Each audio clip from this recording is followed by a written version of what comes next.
Do you remember the good old days when all you had to worry about was getting your homework done and getting home before curfew, before you had to worry about jobs, projects, working, when you could long for a summer vacation and a winter break? Well, this is the podcast for when you realize that life can be hard.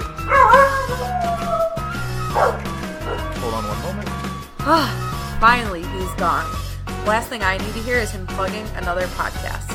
Come take a listen to my show, Adulting Ain't Easy, every other Wednesday on the Journey into Comics Network. The following is a journey into comics. Journey into comics. It's a journey into comics. Journey into comics. Journey into comics. Journey into comics. Network. Production.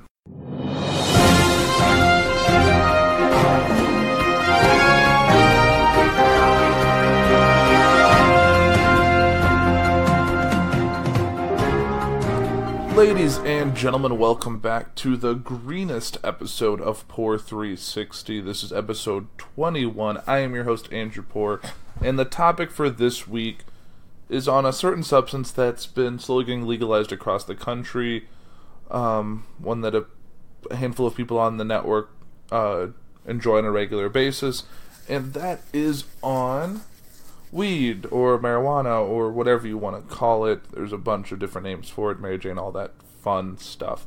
But weed is probably the easiest one to talk about. And that's what I thought about since Illinois decided to legalize recreational weed effective January 1, 2020, that I would make episode 21 about it. So, now I know what you're thinking. Haven't touched on this before. Yes, I have touched on weed a little bit in the past, and that is regarding the legality and the criminality of using or smoking weed, dealing, all of that stuff. So, from using on a regular basis, if you carry a small amount, and I think, yes, if it's still illegal and you're a carrier, regardless of the medical benefits, the health benefits, the way some people do it for that don't have a medical license to have it, yeah, should be punished. That's been my viewpoint. If you're caught, that's on you. You're taking a risk. It's like being under 21 and drinking alcohol. Yes, it's probably not going to cause you any major problems, but if you're caught with it, you should still be punished. The law is the law. But now that it's legal, smoke to your heart's content. And I do think that from a pure economic standpoint, the legalizing weed is going to cause tax revenue, which is always what states need, especially Illinois. It's going to cause probably the creation of more jobs as people need to do this to create the supply we need to sell it. You're going to see some people that are in jail or have records for carrying small amounts that will be expunged under this deal, which is great.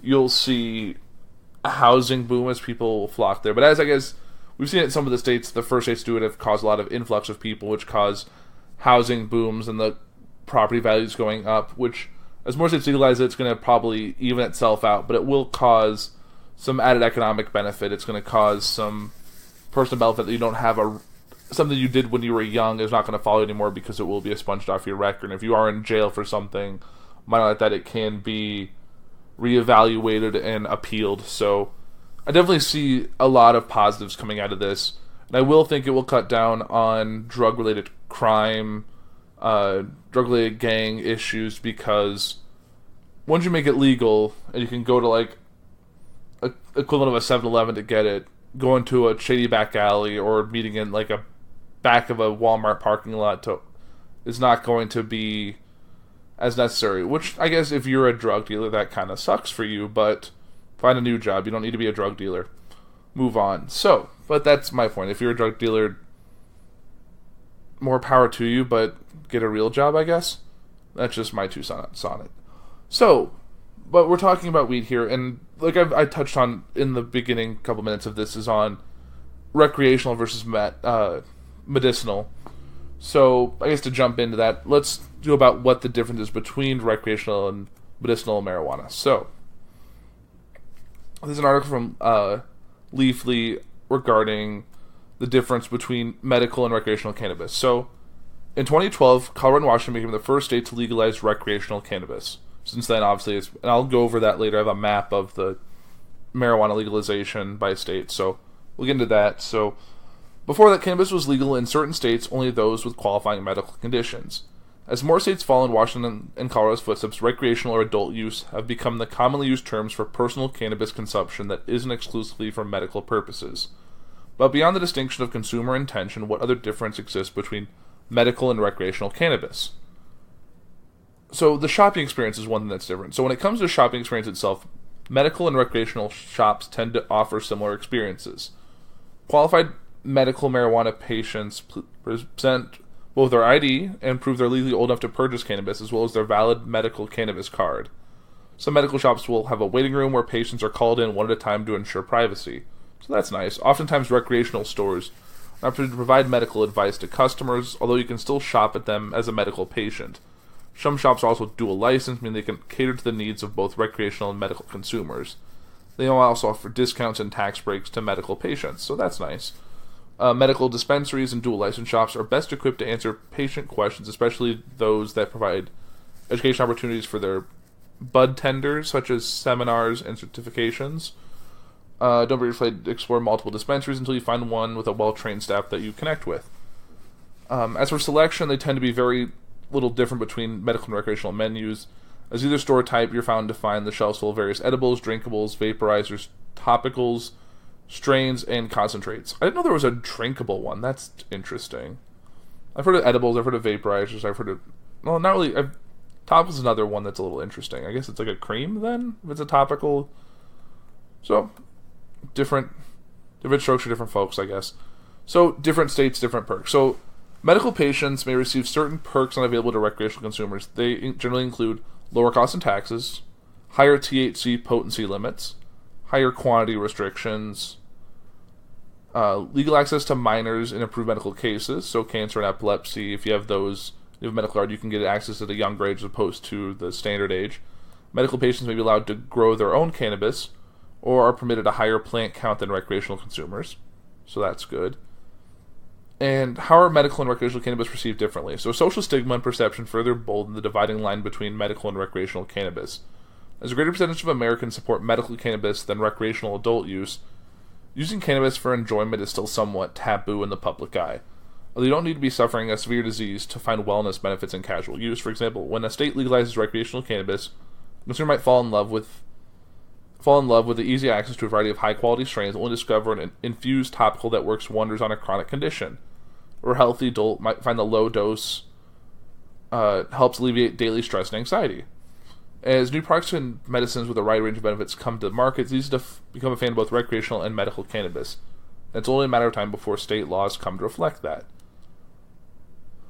So, a lot of very good points there. You can see that there is the added benefit. I've been to states where it is legal for work, and I've seen dispensaries, and they all look kind of almost like you could see like a random, like a mom and pop bar or kind of a craft beer type place. It's kind of very chic and in vogue and kind of artsy, but I think more I think a lot of people do seek this out for stress. I know still it's a federal legal thing. You have to still be mindful that you're out with your employer, because it is something that if you have it in your system, if it's a state that has like recreational use, they can still choose not to hire you or fire you based on that, because you still need to be present in there. And I know until I think they can make a test the same way it is with alcohol, where if it's in your system within 24 hours of the test or something, that's when it flares up. Not like weed, where I think it's like a month or 2 months, which I think a lot of people wouldn't be able to pass. Now, what you can find, like I said, that there are states that have legalized, and they find that your employer can still harm it.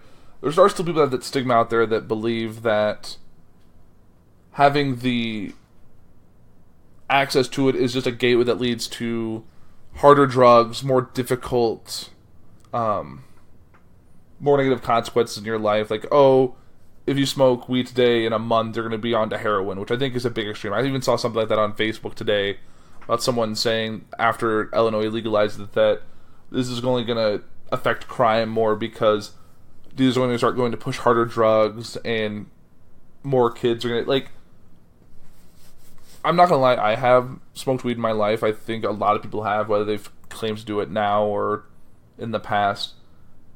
And I've never once said, "Oh, what's better than this?" I do it very regularly. I know there's some people who smoke weed daily or multiple times a day, which seems a bit extreme, but everyone has their own different case, and everyone's dealing with their own problems that they need to alleviate that with either drugs or alcohol.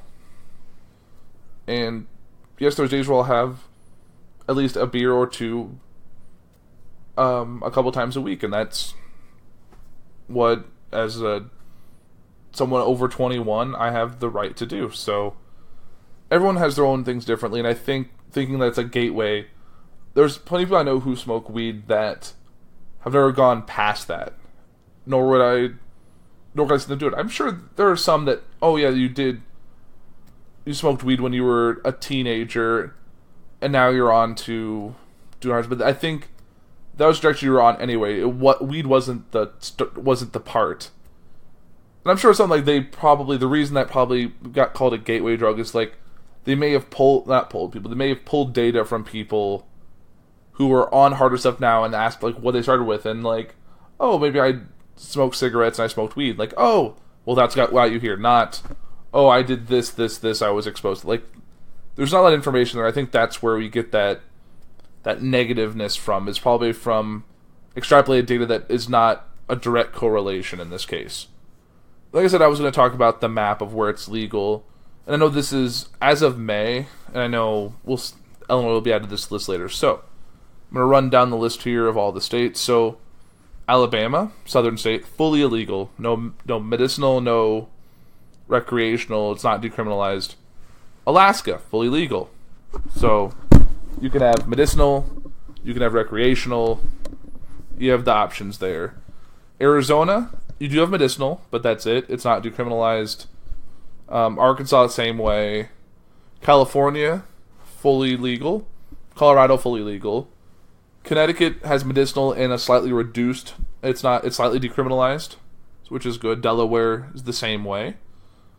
Another one kind of in the Northeast. District of Columbia is fully legal. Florida just has medicinal right now. Georgia, medicinal only CBD oil. It's not legalized recreationally. That's the extent of it. Hawaii has medicinal, just medicinal. Idaho is fully illegal. Illinois has medicinal, and as of January 2020 will be fully legalized recreationally. Indiana just has CBD oil. Iowa just has CBD oil. Kansas is fully illegal. Kentucky is fully illegal. Louisiana just has medicinal. Maine is fully legal. That's surprising. I figured the Northeast is a little stuffier, but it is Maine. It's a little more kind of in the boonies of the Northeast. Maryland has medicinal and a slightly reduced for the decriminalization. Massachusetts is fully legal. Michigan is fully legal. Minnesota is mixed. They have medicinal and reduced for the decriminalized. Mississippi is fully illegal, but they do have the reduced and decriminalized. So they have light in the rules, but it's still fully illegal in terms of medicinal and recreational. Missouri has medicinal and reduced for the decriminalized. Montana has medicinal, just that. Nebraska is fully illegal. Nevada is fully legal. New Hampshire has medicinal. New Jersey has medicinal. New Mexico, New York both just have medicinal. North Carolina is fully illegal. North Dakota has medicinal. Ohio has medicinal. Oklahoma has medicinal. Oregon is fully legal. Pennsylvania has medicinal. Rhode Island has medicinal and reduced for decriminalized. South Carolina is fully illegal. South Dakota is fully illegal. Tennessee is fully illegal. Texas just has CBD oil. Utah has medicinal. Vermont is fully legal. Virginia just has CBD oil. Washington State is fully legal. West Virginia just has medicinal. Wisconsin is fully illegal. Wyoming is fully illegal. And that's the list. Now, as you can see, it's definitely lighted up in a lot of areas. You can see that parts of the South and Northeast are still medicinal only or fully illegal. as well as like out west in the like Idaho, Iowa, all of that is still kind of in that area. But you can actually see that as this legalization goes up, we've seen the sale of U.S. marijuana sales have actually tripled, or they actually may triple to $30 billion by 2023, according to the Motley Fool. So recreational pot growth leads the way, but the black market still has a vice grip on the bulk of U.S. cannabis sales. Okay? So this is an article, obviously, from the Motley Fool. They kind of do stocks, financing, all that kind of stuff. I have 2 articles from them about investing and the marijuana sales. So, unless you've been living under a rock, there's plenty of good chance you've heard about the once-in-a-generation investment opportunity that is the legalized marijuana industry. According to Bank of America analyst Christopher Carey, the cannabis industry could one day offer peak annual sales potential of $166 billion and disrupt industries that currently total $2.6 trillion in yearly sales. Considering that only 2 countries worldwide have okayed recreational weed and just over 40 have legalized medicinal marijuana, the ceiling for the pot industry is still a ways off. But when it comes to the biggest individual market opportunities within the marijuana industry, the United States takes the cake, or should I say pot brownie. Per Carey, the U.S. would account for 30% of the $166 billion in peak annual sales based on its firm modeling. So the U.S. pot sales should triple over the next 5 years. However, a new report sheds light on just how fast the U.S. cannabis market is growing, as well as how much opportunity is still being lost to illicit marijuana channels. The past week, Marijuana Business Daily, or MBD, published its 7th annual Marijuana Business Factbook, which details sales projections for the legal cannabis industry in the U.S. between 2018 and 2023, including an estimation of the breakdown between medical weed sales and recreational pot. According to the report, which breaks down revenue projections into ranges rather than a specific figure, here's how the sales are expected to progress over the next 5 years. So in 2018, we will see $8.6 billion to $10 billion. In 2019, we'll see $11.2 billion to $13.7 billion, $15.7 billion to $19 billion in 2020. 2021, we'll see $19.4 to $23.5, 2022 to $22.4 to $27.4, then 2023, $25 to $30.4 billion. So regardless of whether you're looking at a top or bottom end sales, the gist is that between 2018 and 2023, we can see legal pot revenue essentially triple in the United States, perhaps even hitting a $30 billion mark. Additionally, the overall economic impact of the cannabis industry on the U.S. should rocket from $39 billion to $48 billion in 2019 to more than $100 billion by 2023. An inside look at marijuana medical sales projections through 2023. So, even more telling is where the growth will come from. First, let's take a look at the projected medical marijuana sales by year. So we'll see, basically, this is an older article. This was last year. So 2018 was 3.3 to 3.8. The current year was 4.2 to 5.2. And we'll see 2023 from 6.9 to 8.4. So you know that the medical cannabis sales began to taper off from a growth standpoint after 2021. The report notes that since 33 states have already legalized medical pot in some capacity, the opportunity to grow sales from new legalization is waning, especially considering that many of the remaining non-legal marijuana medical states have no intention of legalizing. The revelation is a tad bit disappointing from the perspective of pot stock investors, considering the medical marijuana patients tend to use weed products and buy more than adult use consumers. Like I said, adult use, same as recreational. So medical patients are typically more willing to purchase higher margin derivatives, oils, topicals, vapes, infused beverages, concentrates, edibles, and so on, than adult use consumers who typically stick to the standard smoking weed. So the U.S. recreational market is the marijuana industry's workhorse. Furthermore, as you'll note in the recreational marijuana sales figures by year, medical patients in certain states no longer have to go through traditional channels, seeing a physician being prescribed cannabis to get their hands on marijuana. This discourages medical marijuana sales and promotes recreational revenue. So here's how the adult use market is shaping up over the next 5 years. So we're seeing 5.3 to 6.2 in 2018. 2019 we'll see 7 billion to 8.5. In 2023, 18.1 to 22. So the projection says that recreational marijuana revenue will more than triple in the U.S. over the next 5 years, providing the bulk of the sales growth for cannabis companies. Specifically, sales in California should continue to expand, with Arizona expected to legalize adult use pot in 2020. Meanwhile, adult use sales in more established, legalized states, such as Colorado, Washington, and Oregon, should advocate but slow considerably from years past. California remains the most lucrative of all states, with some estimates on Wall Street forecasting up to $11 billion in annual sales in the Golden State by the end of the next decade. So the black market, although, remains massive. Despite the incredible growth rate, Marijuana Business Factbook also alludes to the enormous black market that continues to operate behind the scenes. As much as state legislators would like to believe that providing a legal pathway to cannabis sales will eliminate illicit production, this simply isn't the case. MBD's special report finds that the black market currently accounts for between 50 and 60 billion in annual sales, assuming the cannabis are being sold through legal channels. In the United States, although more sales is likely to shift in the legal market as the new states legalize in some capacity, as well as some grow organically, shifting the pendulum towards legal channel sales as the primary means of marijuana purchases in the U.S. won't be easy. The big problem is that legal marijuana simply can't compete with the black market cannabis on price. Consumers usually have to pay state and local taxes as well as an excise tax on recreational marijuana purchases. On top of this, businesses typically lose time and money waiting for state regulators to approve cultivation, processing, distribution, and or sales licenses, and should these businesses be profitable, their home state and the federal government should collect income tax on their profits. As icing on the cake, since marijuana is a Schedule I drug, cannabis businesses are subject to Section 280E of the U.S. tax code, thereby disallowing normal corporate business deductions aside from the cost of goods sold. This can lead to exceptionally high effective tax rates for profitable pot companies.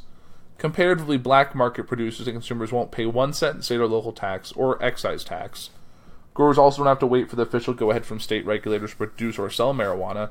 And lastly, there are no state or federal tax implications since everything is being conducted under the table. Mind you, this is all illegal, but nevertheless not deterring a $50 billion to $60 billion underground cannabis economy. So, California is the perfect example of an illicit market haven. California has been an especially stark example of the black market's vice grip on sales. The Golden State's forecasted tax revenue came in at about half of the initial estimate in 2018. Its first full year of legal adult use sales, at the heart of the shortfall is an up to 40% aggregate tax on cannabis in some locales, which has made legal marijuana's per gram price substantially higher than the black market. For example, even though MedMen Enterprises, which trades on the NASDAQ, increased revenue by 20% in the third quarter from the sequential second quarter, much of its sales growth came from acquisitions in Arizona and Nevada. In MedMen's California location, sequential quarterly sales growth tallied a measly 5%. Since MedMen hasn't mentioned anything noteworthy with regard to statewide supply issues in its past operating result press releases, my suspicion is that it's contending with the pushback of consumers being unwilling to pay inflated legal prices. That's a problem considering that MedMen is losing a lot of money on an operating basis right now. And California isn't alone. Even the legal industry in Canada has struggled to retake market share from the black market. Despite a reasonably low excise tax of just 10% on recreational marijuana, since there's no precedence on legalization, there's also no roadmap to how best to contend with ridding the market of illicit producers and retailers.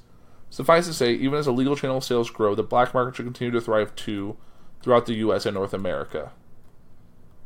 So, that's some good points on that. Like I said, you can invest. Since we're seeing some growth in there are different types of cannabis stocks that you can invest if you are, so that you can look at like Robinhood or other stock keeping apps. So there are two types of cannabis products, like I said, medical marijuana and recreational marijuana. Cannabidiol, or CBD, is a cannabinoid that is different than the psychoactive delta-9 tetrahydrocannabinol, or THC. So know the different types of marijuana stocks. So we have marijuana growers like Canopy Growth Corporation, cannabis-focused biotechs like GW Pharmaceuticals, provider of supporting products and services like Scott's Miracle-Gro, and then you have to understand the risks of investing in marijuana stocks. So legal and political risks, supply and demand imbalances, risk in those that are over-the-counter stocks, know what to look for in marijuana stocks. So normal stock considerations including management team, growth strategy, competitive position, financials, cannabis production costs, like the all-in cost of sales per gram, cash cost per gram, and there's Canadian companies. So evaluate the top marijuana stocks and exchange-traded funds. So we have marijuana companies like Canopy Growth, Aurora Cannabis, Tilray, and Aferia. Then you have biotechs like GW Pharmaceuticals, Cara Therapeutics, and Insys Therapeutics. Then you have ancillary providers like Scott's Miracle-Gro. You have ETFs like Horizons Marijuana Life Sciences ETF, and ETF MG, Alternative Harvest ETF. And I think I did try investing in Canopy Growth when I had Robinhood. I got out of it, and I got out of it when it dropped. And yeah, it's not something I'm comfortable doing right now in my life. So, but if you want to buy it, that's just something to do some research on. And you've actually seen that there's actually even kind of, the weed has kind of got into some hot water with Google recently, as you see that Google is now booting marijuana delivery apps from its Google Play Store.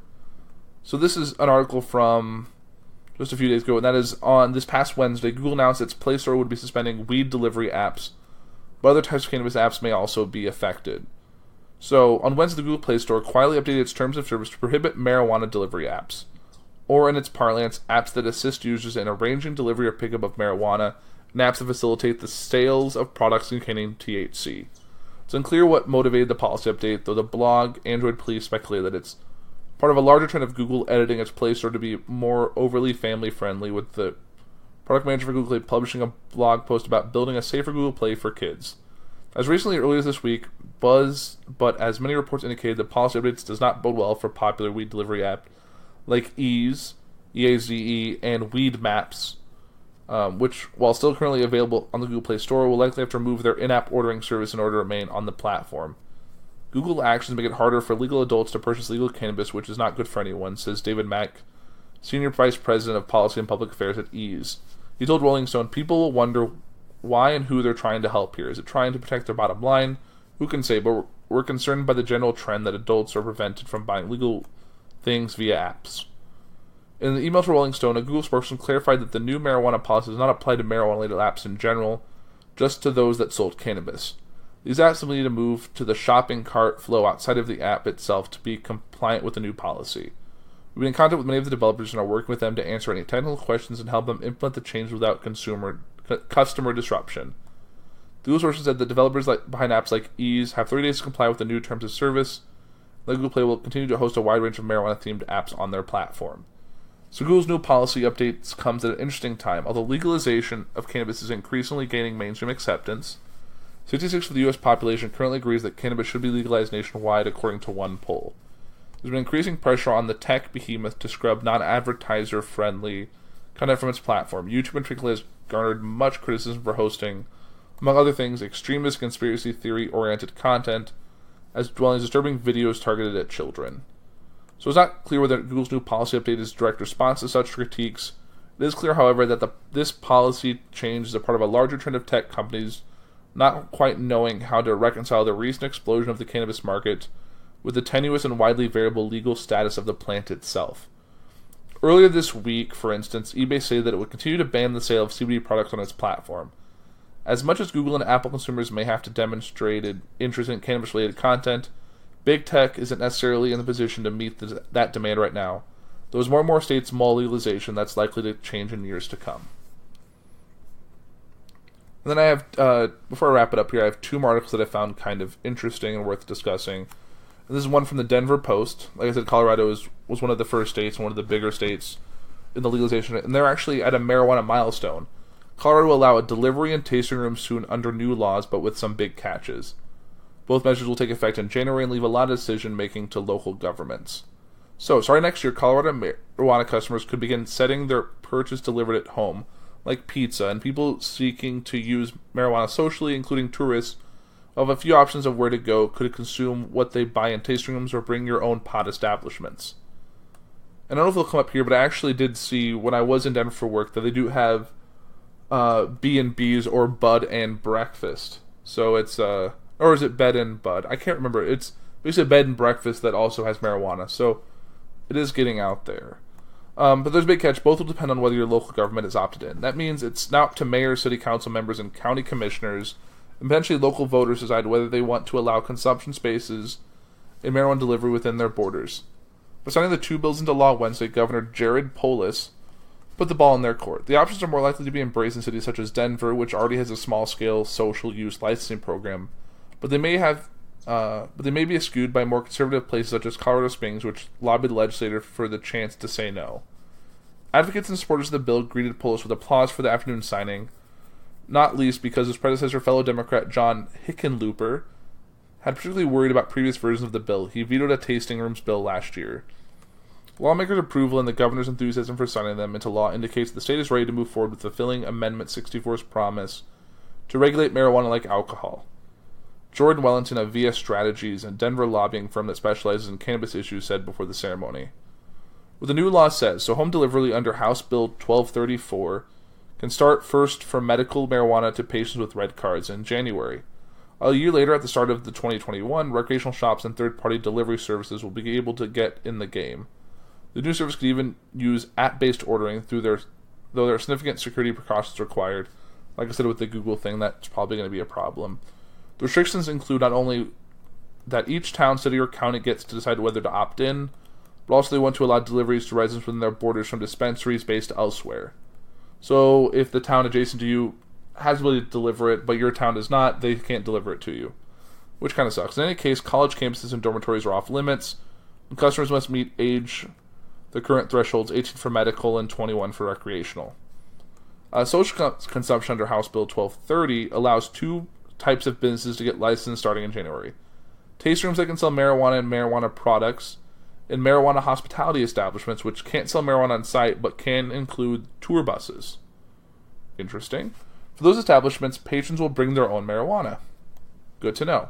The handful of businesses that have obtained license under Denver's voter-approved social use program will need to apply for the new state license by year's end to continue operating, and the new law may force questions for its city council to consider. So what happens next? Let the local discussions begin in extreme lobbying not only by recreational marijuana users and industry advocates, but also by medical marijuana patients. Polis and the bill sponsor cited that the group as especially likely to benefit from delivery since some have difficulty traveling to dispensaries or are homebound. And social use spaces would help tourists, they said, while potentially reducing illegal outdoor public consumptions in parks and neighborhoods, where you don't want that thing to happen.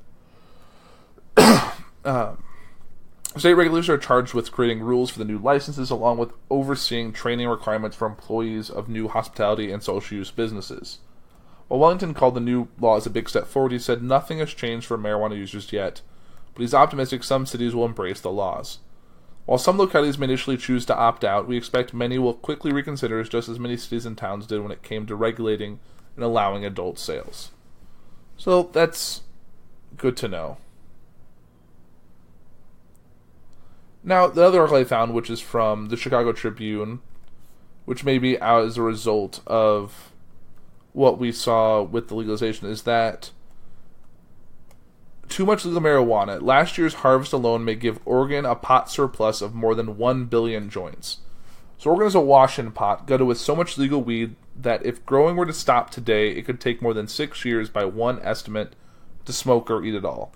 Now the state is planning to curb production. 5 years after voters legalized recreational marijuana, lawmakers have given the Oregon Liquor Control Commission more leeway to deny new pot growing licenses based on supply and demand. The bill, based on Oregon's House late Thursday in a 39-18 vote after it was approved earlier in the Senate, is aimed not just reducing the huge surplus but also at preventing diversion of unsold legal marijuana into the black market and forestalling a crackdown by federal prosecutors. The harsh reality is we have too much product on the market, said Democratic Governor Kate Brown, who intends to sign the bill. Supplies running twice as high as demand, meaning that the surplus from last year's harvest alone could amount to roughly 2.3 million pounds of marijuana. By the Liquor Commission's figures, that's the equivalent of over 1 billion joints. Oregon has one of the highest such imbalances among the 10 states that have legalized recreational marijuana since 2012, in part because it had a big head start in the weed business. With its moist climate and rich soil, Oregon has a long history of pot growing.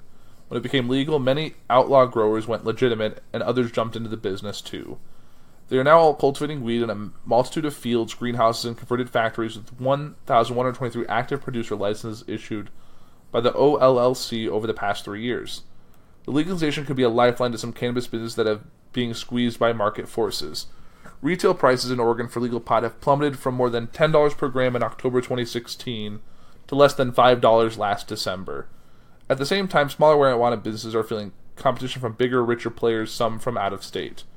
So officials worry that some license holders will become so desperate they will divert their product into the black market rather than see it go unsold.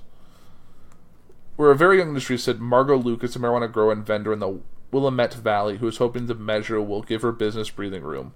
should know that growers can't seek federal bankruptcy protection, but it's still illegal under federal law, and banks avoid the industry, and that many owners have taken out personal loans to finance their businesses. So when we go out of business, we're going to go down hard, Lucas said. Many of us will lose our homes. We're going to have a lot of entrepreneurs in the state that are pretty unhappy with the way that this ends if we don't get support with this bill.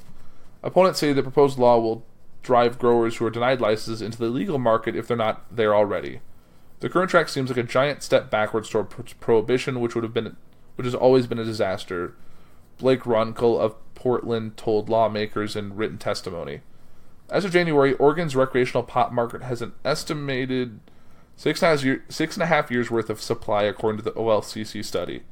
To prevent excess pot that is still in leaf form from spoiling, processors are converting some into concentrates and edible products, which have a longer shelf life.